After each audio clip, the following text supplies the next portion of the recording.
volvemos. Y nos vamos a Israel, 14 horas y 34 minutos ahí. Y como yo le decía, claro, el Estado de Israel desde su independencia en 1948 no ha tenido pausa en lo que hace a cuidar a sus ciudadanos de lo que es el intento permanente de atentar contra ellos. Hoy y durante toda la noche, nuevamente las fuerzas de seguridad del Ejército de Defensa de Israel y la Policía de Fronteras, en este caso, por ejemplo, en el campo de refugiados palestinos de Nur Shams, en el norte de Cisjordania, bueno, dieron con la central general, por decirlo así, de los terroristas de esa zona, derribaron un edificio lleno de armas que iban a ser utilizadas y permanentemente las fuerzas de defensa cuidando a sus ciudadanos. Día martes estamos teniendo una muy linda tradición que es encontrarnos con el profesor Natalio Steiner, hombre que ya hace más de medio año vive en Israel de manera permanente con su familia y que a través también de su medio Comunidades Plus está permanentemente informándonos. Querido Natalio, buenas tardes, ¿cómo estás? Hola, ¿qué tal, Miguel? Buenos días para ustedes. Natalio, ¿qué contarías? La verdad es que uno casi entra en, yo diría, ¿no? Así como acá vemos algunas situaciones en Israel, ver que las fuerzas de seguridad durante la noche entraron en Jenin o entraron en este poblado o en el otro y tomaron prisioneros a muchos activistas terroristas, no es algo que demasiado traiga de nuevo, pero claro, habla de esa tarea permanente. Ayer también en Jerusalén, un terrorista que fue controlado a tiempo, y así es casi, diría, parte de la cotidianidad, ¿no? Sí, Miguel, te diría más. Realmente los terroristas en sus estrategias van superándose, van buscando caminos diferentes y van buscando la manera de no ser rehenes del excelente sistema informativo, del Sherut Bitachon Aklali, que tiene un poder informativo impresionante para recabar información y saber detectar cuáles son aquellos lugares donde realmente o hay refugios de armas o hay fábricas de armas. Como pasó en este caso, vos lo dijiste bien, el caso de Nur Shams, la aldea muy cercana a Tulkarem, fue directamente eliminado un depósito clandestino. Ellos, tengamos en cuenta que hacen armas o hacen bombas caseras con garrafas de gas, Miguel. La gente quizás recuerde esas garrafas de gas de 10 kilos que en muchos lados ya de Buenos Aires no se usan, en algún lado todavía sí, pero las transforman en bombas. Las transforman realmente en bombas y es realmente muy grave. Entonces, hay unidades especiales de Tzal que tienen que, bueno, rastrear eso, anular eso, combatir contra tiradores, contra gente que está disparando en medio de los civiles. Y sí, todas las noches es, no digo exactamente igual, pero se van repitiendo operativos constante y permanentemente. Y respecto al atentado que comentabas ayer, hubo mucha información un poco distorsionada. Fue una mujer de 44 años, una mujer de 44 años de Jenin, que intentó apuñalar a un soldado israelí. De hecho, la apuñaló, pero el chaleco especial que tienen evitó cualquier tipo de penetración y los soldados la neutralizaron muy rápidamente, ¿sí? Esto fue la Puerta a los Leones, es un lugar emblemático de la ciudad vieja de Jerusalén, es la entrada también donde los musulmanes entran a rezar los días viernes, es decir, es un lugar muy importante, muy básico, y el soldado estaba en una posición, digamos, no digo distraído, pero medio así como a veces vemos a los policías argentinos, esperando que pase el tiempo, cuando la mujer directamente se tira a apuñalarlo. Si lo hubiera apuñalado en la cara, hoy no lo estaría contando. Pero bueno, fue rápidamente neutralizado y estos son constantemente este tipo de desafíos que Israel enfrenta. Y a propósito de esto, Miguel, te digo que hoy martes a las 17 horas en Israel, en el cementerio de Givat Shaul, se va a llevar a cabo el entierro de un soldado muy emblemático, de un soldado ucraniano, Maxim Milchakov, de 20 años, que hizo alía hace 4 años, dejando a su familia de Ucrania, de Ucrania, un país que hoy está en guerra, desangrándose y que lamentablemente le costó la vida la semana pasada en Shabbat. Y bueno, se esperó que venga su familia de Ucrania. Él ya tiene un hermano acá y en Alemania tiene el antecedente de haber donado médula ósea para personas necesitadas. Muchacho que todos en la unidad dicen muchacho excelente, bajo todo punto de vista, pero lamentablemente fue atropellado. Fíjate vos, Miguel, por un terrorista de 41 años con 5 hijos. Nada lo ha llevado a pensar en sus 5 hijos.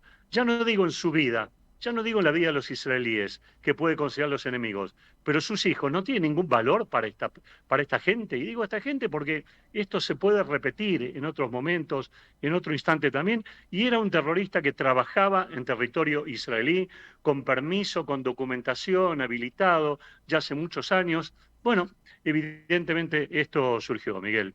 Y si querés pasamos al otro tema que para mí es muy relevante también, y no sé qué repercusión habrá tenido en Etiopía, pero los incidentes con los etíopes, perdón, con los eritreos Mm. en Tel Aviv al mediodía del sábado.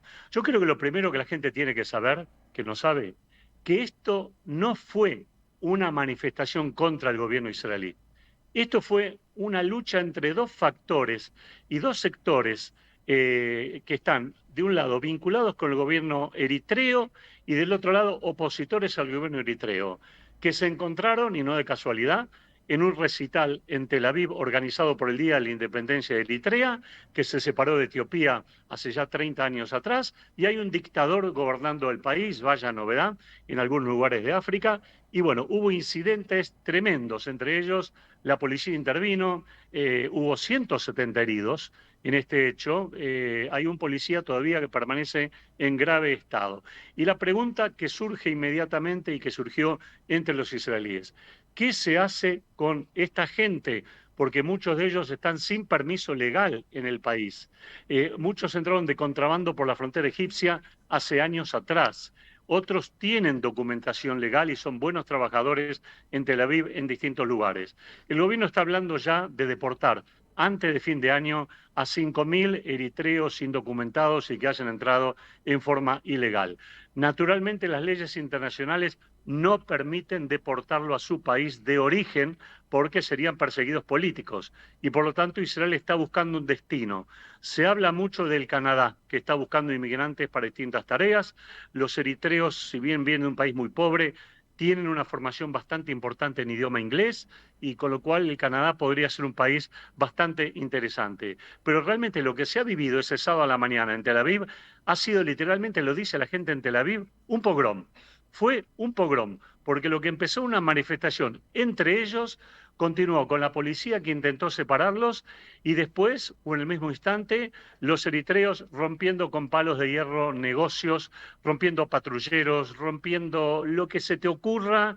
Era un desbande que nosotros titulamos en Comunidades Plus el sábado a la noche, por un día Tel Aviv fue París, porque nos hacía recordar esta situación, que lo más memorioso de Israel no recuerdan que nunca haya pasado en Tel Aviv algo así por el estilo. Por lo tanto, hay conciencia de que este tema hay que frenarlo de antemano lo antes posible.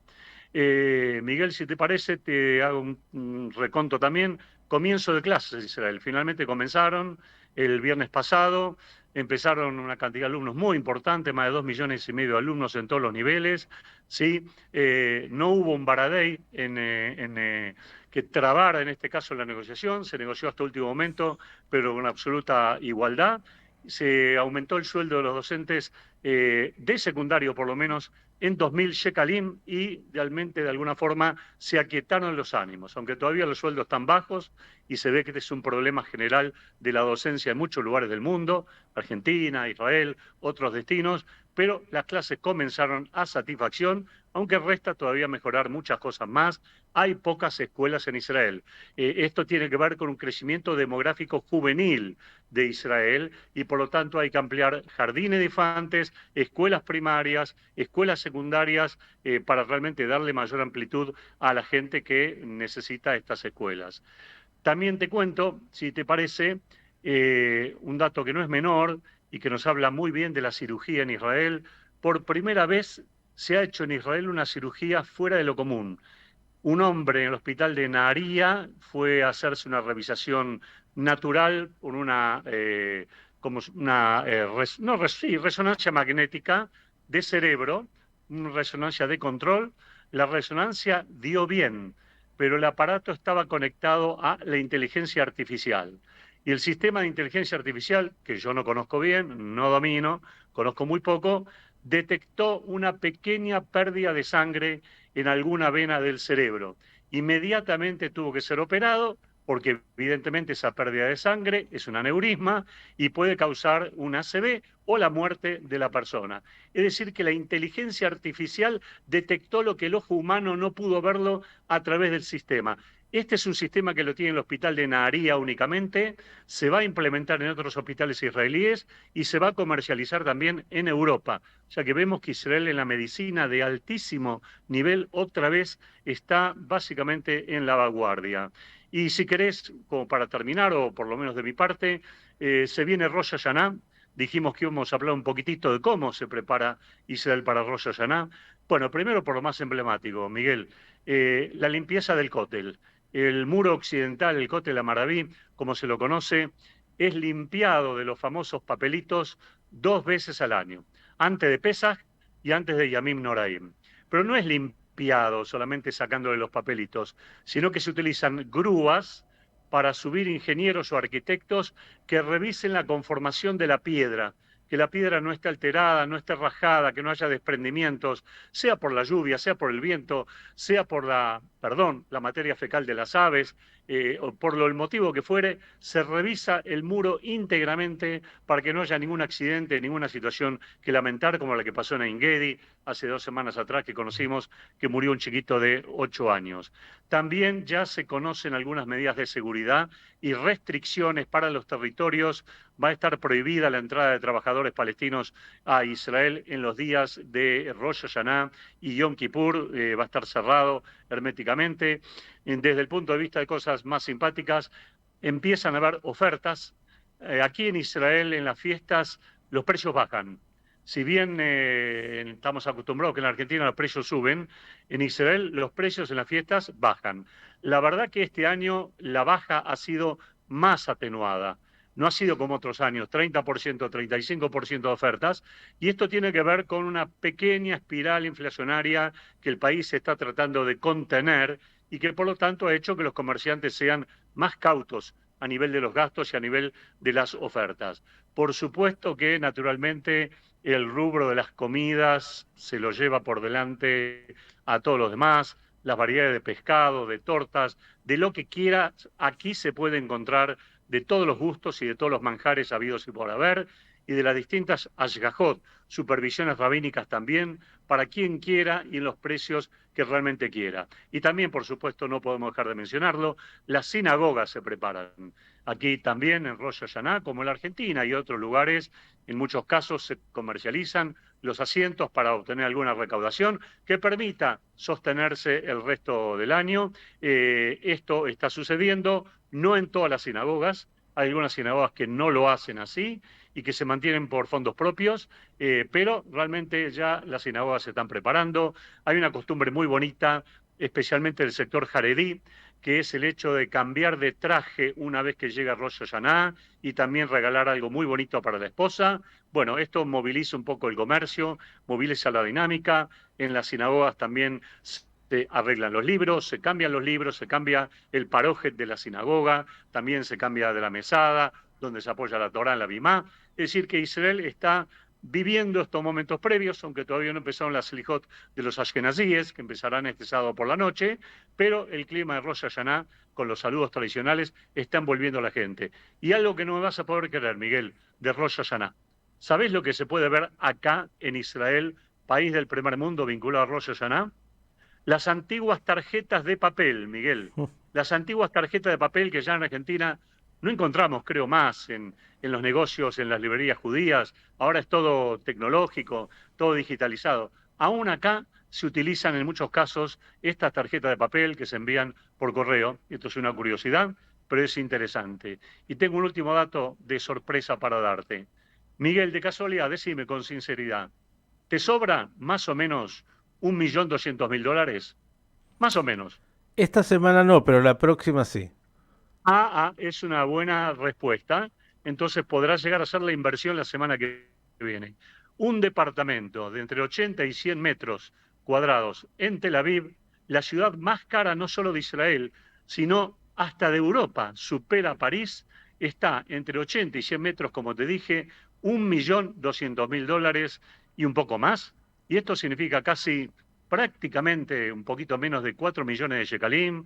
Acá hay muy poca gente que puede acceder a esto. Hay inversores de afuera que lo compran, pero la verdad es que si bien hay aspectos recesivos en la construcción en Israel, hay construcciones que crecen y hay un público, no me preguntes quién, no lo sé, que compra este tipo de propiedades y hace que Tel Aviv sea la ciudad más cara de este país y de París, por supuesto, superando también a Francia, que es la capital de los precios altos. Estas otras de las cosas, de las facetas de Israel que algún día ojalá se pueda cambiar para mejorar el acceso a la vivienda de la gente más sencilla, más humilde. El metro cuadrado más caro de el mundo, Tel Más Aviv, caro. es una locura absoluta.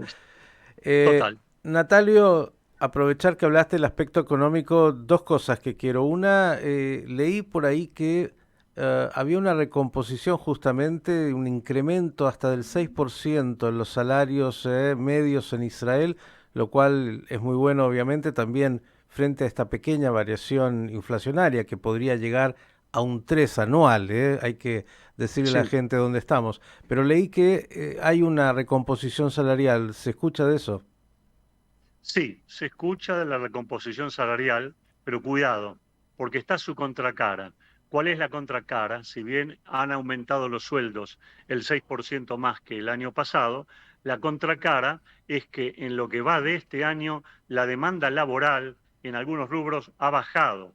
Por lo tanto, la posibilidad de acceder a mejores sueldos es algo que tiene que negociarse naturalmente con los patrones, con los empresarios, con las personas, pero sí, efectivamente hay intentos de recomposición salarial.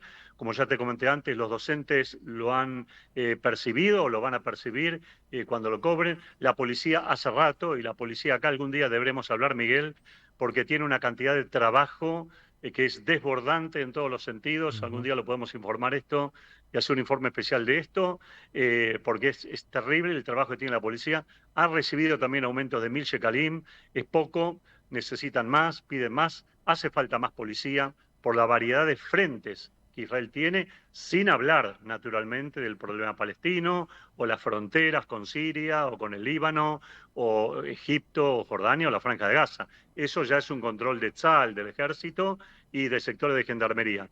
Pero la policía ya de por sí es un trabajo tremendo el que tiene acá en este país en diversos sectores y faltan policías. Ya que hablaste de la policía, y esto es lo último, por lo menos de mi lado, ahí en tu barrio justamente tuvo que intervenir la policía. Hablamos de Yamim Noraim, días terribles, se están Sí, viviendo muchos y fue cuando dentro de lo que es una sede del Likud así irrumpieron es. manifestantes. ¿Quieres contar? Sí, sí, sí, realmente es un hecho muy grave por dos motivos. Primero que Ranana, la ciudad donde yo habito, es una ciudad en general sumamente tranquila y es difícil ver despliegue policiales. Realmente es muy difícil verlo y escuchar acerca de delitos de gravedad. Es sumamente tranquila. Pero ayer por la noche hubo un encuentro del Likud, un encuentro político, un mitin, dado que se acercan elecciones municipales acá en todo el país en octubre, después de las fiestas. Y hubo un encuentro político en el Salón Prima Ranana, que es el hotel más importante de Ranana, y muy pocos. Y bueno, ese encuentro fue interrumpido en forma muy violenta, por manifestantes antirreforma. Una multitud, realmente una multitud que rompió puertas del hotel, intentó ingresar al salón, la policía acordonó el salón, fue desbordada, fue golpeada, policía de Kfar policía de Ranana. En Ranana no hay estación de policía, para que te des una idea del tema de la tranquilidad que aquí hay, sino que hay patrulla urbana, que es distinto. Pero la policía fue desbordada, intercambio de golpes y no habla nada bien, no solo de la democracia israelí en este momento, no habla bien de la oposición y no habla bien de un clima general. Hoy por la noche, Miguel, hoy por la noche voy a asistir, me han invitado con periodista a cubrir otro evento importante en Kfar Saba. Va a hablar también y va a ser un brinde de Rosh Hashanah, Dani Danon, que fue el antiguo, no antiguo, ¿no? Embajador de Israel en las Naciones Unidas y es hoy presidente mundial del Likud. Así que voy a estar allí presente junto a otras personas invitadas también, una cantidad importante. Yo voy como periodista, pero también se temen incidentes y se temen desbordes en este sentido. Así que vamos a ver y cualquier cosa te cuento ya la semana que viene a ver cómo transcurrió este hecho. Pero realmente sí, Ranana fue tomada por sorpresa y la gente aquí no deja de manifestar su intranquilidad por un lugar que para muchos siempre fue realmente bastante paradisíaco dentro de Israel. Querido Natalio, que venga la miel y lo dulce para este Rosh Hashanah y Sí. se aquieten las aguas. Te vamos a convocar ya desde hoy, esperemos que no haya ninguna necesidad previa por ningún incidente urgente, para que el martes que viene, ya casi, en la víspera en serio de Rosh Hashanah, nos puedas contar cómo transcurrió esta semana. Agradecerte enormemente y que tengamos más noticias buenas para mostrar que de las otras que también a veces aparecen. Amén, amén, así sea. Miguel, perdoná la demora en el tiempo, pero tuve que ejercer de abuelazgo, así que realmente no pude impedir hacerlo. O Ese sea que el rol pedido de un nieto, no puedo cambiarlo por nada. de No puedo ninguna, cambiar. el rol de abuelazgo supera cualquier otro, así que No. el periodista puede esperar los minutos y la radio también. Gracias y un abrazo grande y buenas Gracias, noticias. Miguel. Natalio Salud. Steiner, el director de Comunidades Plus, comentándonos el panorama de noticias de Israel.